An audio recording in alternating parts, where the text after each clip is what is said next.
Hello, this is Mr. Stein, and in this video we are going to go over the questions for Mastery Items Week 12D. Number 1. A ladder is 8 meters long. It's leaning against the wall of a house that reaches 6 meters up the wall. Calculate the angle at which the ladder must make with the level ground. Okay, so what are we asked for? We're asked to calculate an angle. We got this picture now. We've got ourselves a ladder that's 8 meters long. We've got ourselves some ground here, and we got ourselves a house. Right angle triangle because the ground is level and houses are built perpendicular. This distance here is 6 meters. Now we are asked to find the angle that the ladder makes with the ground right here. This is the angle that we're asked for. This is angle theta. Now looking at angle theta, our ladder is our hypotenuse side, and our wall is our opposite side. So we're going to use trigonometry to solve this. We have to decide whether to use sine, cosine, or tangent. Sine is so opposite over hypotenuse. Well, guess what? We have our opposite and we have our hypotenuse. So we are going to use sine. Now we're asked to find the angle. So sine of our angle is equal to our opposite side over our hypotenuse. Sine of our angle is equal to 6 over 8. Now, whenever you're trying to find an angle, you do the inverse function of sine on your calculator. Sine -1 of 6 over 8. Now, you might have to turn 6 over 8 into a decimal number. I do on mine. 6 divided by 8 is 0.75. Second function sine gives me 48.6 degrees. Now it actually rounds to 49 degrees. So that is our angle between the ladder and the level ground. All right, number 2. Determine the following using prime factorization. The greatest common factor, so all the factors that they have in common, and the most of them, and the least common multiple. One number that has all the factors of both numbers. First thing we have to do is we have to prime factorize these numbers. So let's do 2205.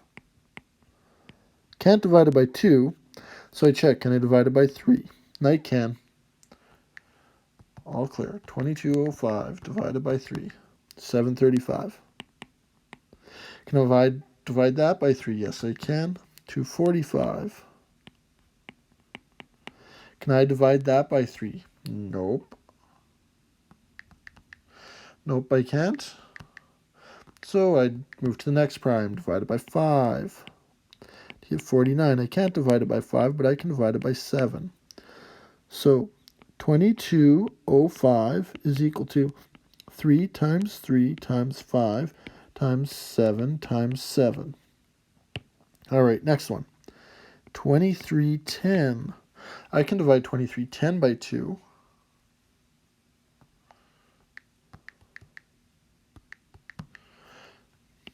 To get 1155. I can divide that by 3. To get 385. Now 385 I can't divide by 3 anymore, but I can divide it by 5 for sure. 77. Can't divide that by 5, but I can divide it by 7 and get 11. So 2310, 2 times 3 times 5 times 7 times 11. Well, let's see, what do they have in common? And the greatest common factor will be what they have in common. So they both have a 3 in common. So we write down 1 3. They both have a 5 in common. So we write down a 5. And they both have a 7 in common. So we write down a 7. That's all that they have in common. So the greatest common factor of those two is 3 times 5 times 7. And 3 times 5 is 15. 15 times 7 is 105. All right, now we do least common multiple of 110 and 165. So 110. So let's break down 110. and that's 2, and that's 55, and that's 5 and 11. 2 times 5 times 11. So our least common multiple is going to have at least 1 2, 1 5, and 1 11 in it. Let's do 165. We can divide it by 3, and we get what? 55. 5 and 11. So 165. 3 times 5 times 11. So our least common multiple has to have a 2 in it, a 5 in it, an 11 in it, and a 3 in it. Because it has to have every factor from 165 and every factor from 110 in it, at least once. So it's going to have a 2 times 5 times 3 times 5 times 11. You can see how it has every factor of 110 in it, and it has every factor of 165 in it. And I believe that number is whatever 165 times 2 is, 330. Yeah. Question number 3. Simplify the following exponents. All right, so this first one, we have a power to a power, and we multiply it by some other exponents. So let's deal with this power to a power first. M squared n to the 5th squared is just going to become m to the 4th, right? Power to power, we multiply the exponents, n to the 10th, times it by m to the minus 3, n to the 1/4.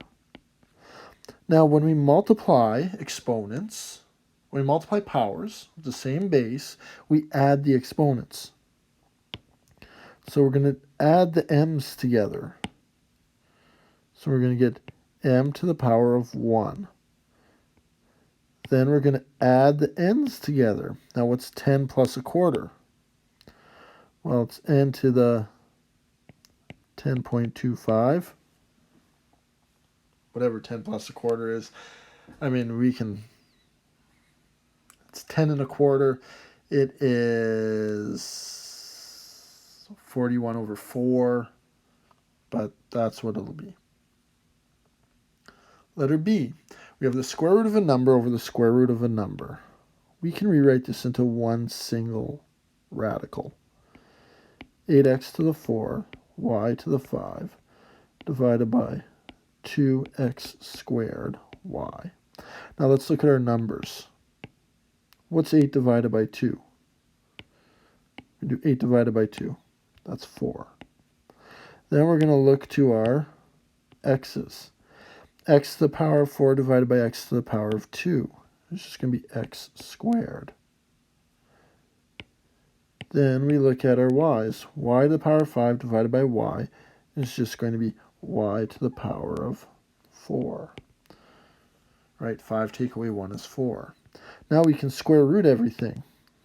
The square root of 4 is 2. The square root of x squared is x. And the square root of y to the power of 4 is y squared. Now we've simplified those exponents as much as possible. All right, I hope you found this helpful. If you have any questions, please put them in the comments below.